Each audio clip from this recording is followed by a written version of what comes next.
In the last video I told you that the game is called Zhong Kui, and yet for most of the gameplay reveal you're not playing as Zhong Kui, you're playing as this white-robed swordsman. And almost everyone online has decided that he is Zhong Kui anyway. I've now gone through that footage frame by frame and I don't think he is. So today I'm taking him apart from head to toe, the hair, the belt, the wounds, the gourd, the sword, and at the end I'll tell you who I think he actually is. Everything here comes from 3 Chinese novels about Zhong Kui written in the Ming and Qing dynasties, plus the 2 official Tang histories. I'll read you the original passages and put the Chinese on screen so you can check me yourself. If I missed something, tell me in the comments. Start with the face. It's a rough face, but the features are regular and the eyes are deep set. He is frankly good looking. That's the problem. All 3 novels make his ugliness the direct cause of his death. Ming Dynasty, Tang Kui, Quan Zhuan, the complete story of Zhong Kui of the Tang Kui, appears in Emperor Xuanzong's dream and introduces himself. I placed first in the imperial examination. The Tang Emperor found me too ugly and stripped me of the post. I was too ashamed to go home, so I struck my head against the palace steps and died. Qing Dynasty, Xian Yuan, the story of beheading ghosts, written by Zhang. It describes his face in 8 characters: a leopard's head, ringed eyes, an iron face, a curling beard. And in the throne room, Emperor Zhang says it to his face. This dynasty selects its officials on body, speech, calligraphy, and judgment. How can a man this ugly be the top scholar?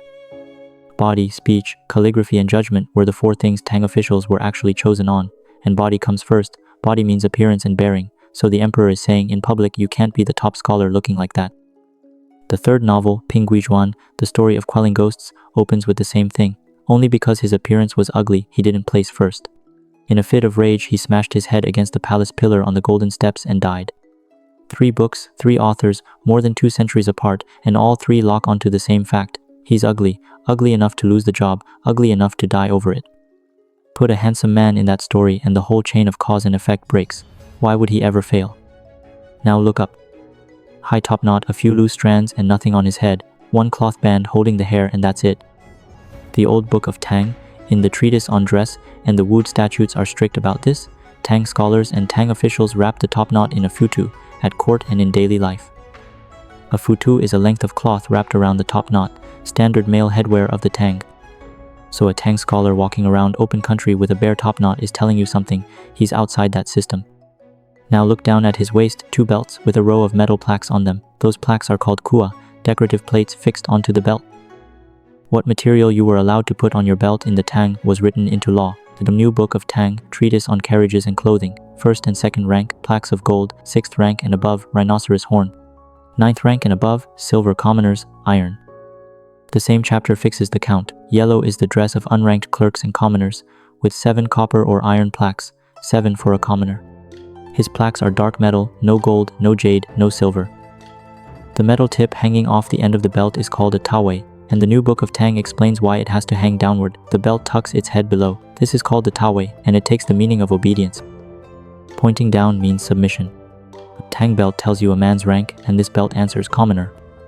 Then add the undyed cross-collared hemp robe in Chinese. A man with no rank and no degree is literally called a white body or a white robe. Now get close. The forehead 3 or 4 centimeters above the left eyebrow. Look at the texture. Skin is torn up, the edge has scabbed over, the center is red. That's an abrasion, the kind you get from hitting something hard. A blade leaves a clean edge and doesn't look like this, and the blood hasn't fully dried, so it's fresh.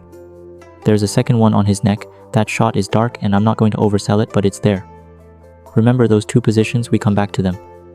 Turn him around, tied at the small of his back. Under a rope net, there's something that from the shape should be a gourd.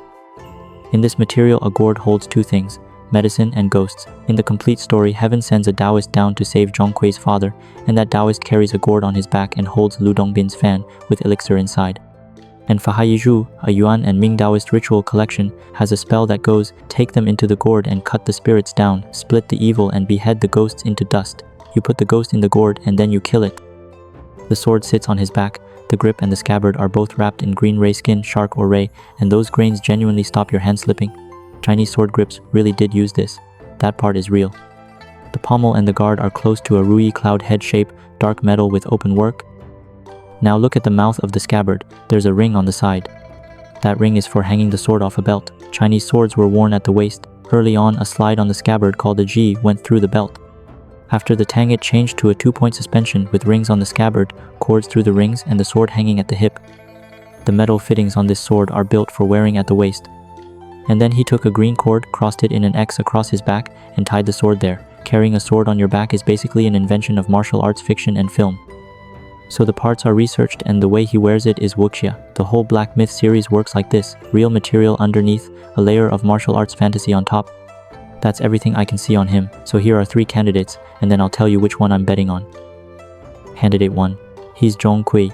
That's what most people are saying, and it can't get past the ugliness. All 3 novels use his ugliness as the cause of death, and a handsome Zhong Kui doesn't work.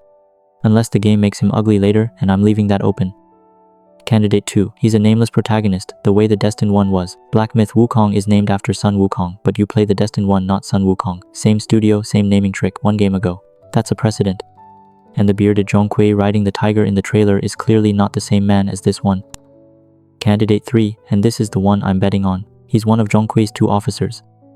In beheading ghosts, Zhong Kui is given the job of hunting ghosts, and the king of the underworld assigns him 2 assistants. Their backstories are told in detail.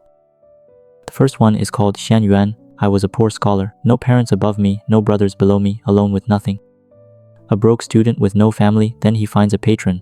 I was thought well of by old master He Zhang, and through him I placed 3rd in the examination. He Zhang is one of the famous Tang poets, the one who wrote the line about the spring wind cutting like scissors. He ranked this man 3rd in the country. Then it goes wrong. The chancellor Yang Guozhong wanted his own son made top scholar. Old master He thought the son's writing was incompetent and refused to pass him. The court dismissed old master He from office and stripped me of my rank along with him. Yang Guozhong wanted his son at the top. He Zhang wouldn't do it. Yang Guozhong turned around and reported him for grading unfairly. He Zhang lost his post and Xian Yuan lost the degree he had already won. And here's his last line, half my life adrift, and the moment someone finally recognized me, it came to nothing. My fate is thin as paper, what good is staying alive? So in his fury he smashed his head and died. He smashed his head and died. Zhong Kui's answer is 6 characters, and I think it's the heaviest line in the book. Bitter, bitter, what happened to you is no different from what happened to me. Zhong Kui recognized himself in this man and made him his campaign marshal on the spot. The second one is called Fu Kui. I'm the son of a military family. I could hit a willow leaf at 100 paces, but the times were against me, and I failed the examination again and again. Military family, good archer, kept failing the exams, so he enlisted.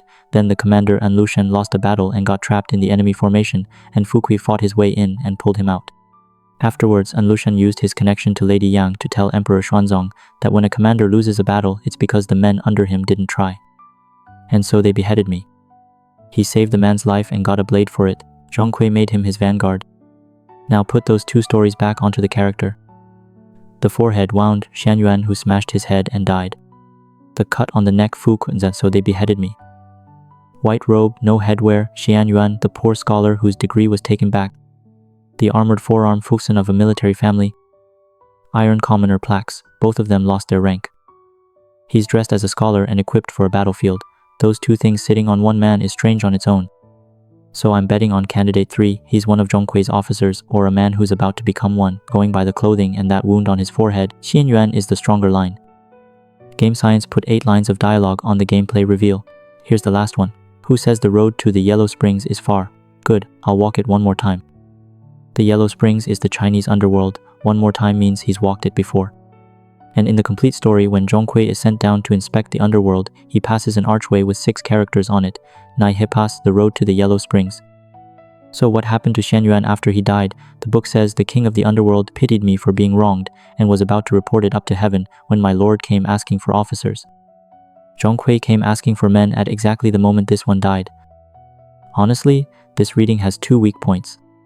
1, if the game makes him ugly later, I'm wrong about all of it. 2, if Game Science simply rewrote the ugliness out of the character, which is completely their right, I'm wrong again. And there are other scrapes on his face, so my 2 wounds, 2 men reading has an obvious counter. He was just in a fight, I can't rule that out. I only think the positions are too convenient. But with the material we have, I'm betting he isn't Zhong Kui. Everything else in this video you can go and check. The 3 novels, the belt law in the new Book of Tang, the headwear rule in the old Book of Tang, the gourd spell in Fa Hai Yizhu, it's all in the books. Only the question of who he is has to wait for Game Science to answer. That's it for this one. Next time I'm going through the small enemies, the ones in white with bare feet dragging iron chains, because in the source novels, those have an actual rank in the underworld bureaucracy. If this was useful, hit like and subscribe, and I'll see you in the next one.